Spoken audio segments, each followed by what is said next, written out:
Cyrano de Bergerac, the silent film that's playing here at the festival, came into my life many years ago. I was a film student at USC in Los Angeles, the University of Southern California, and one of my professors there was a wonderful gentleman named David Shepard, very great preservationist of silent film. I just knew him as my professor. I didn't know that about him while he was teaching me.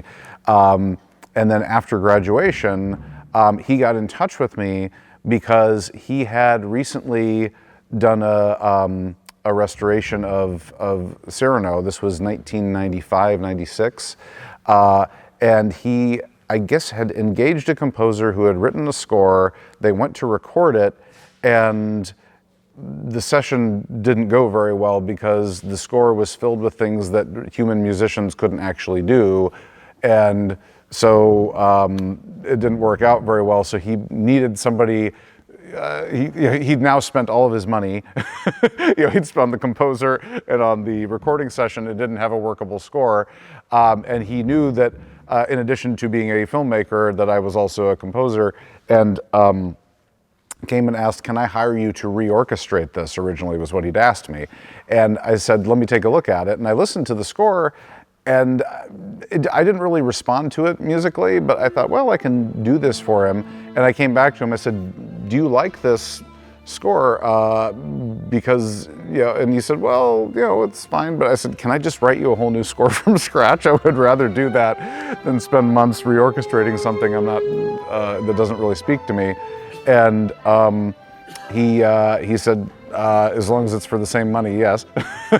And so then I said, great. And I started working on it. I had, suddenly lots of melodies and ideas were flooding into my head.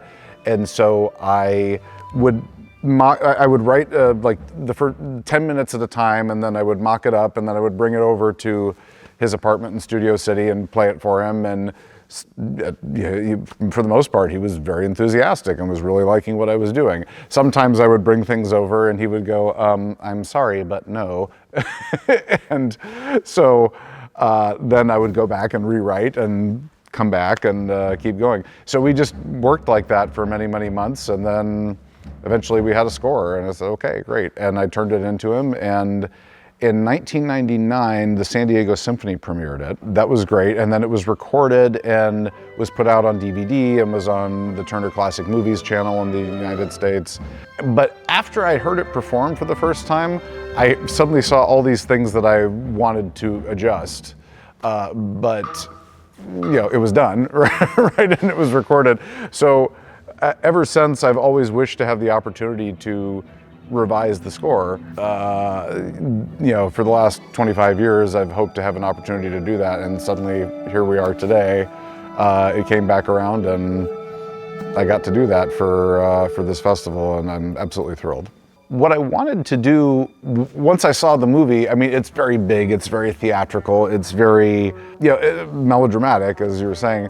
So I really wanted the music to reflect that, to be big and lively and fun and play into the humor as well as the romance and then the action. I mean, this movie has a little bit of everything.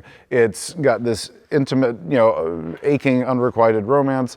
It's got, this funny cast of characters that are, it's got, huge, enormous battle scenes, but with a small emotion or an emotional, intimate thing happening in the middle of it too, right? So the movie has all of those aspects to it, and I just was trying to reflect that as best I could in the music. So I just did what the movie seemed to be saying to me that it wanted, really, was how I worked.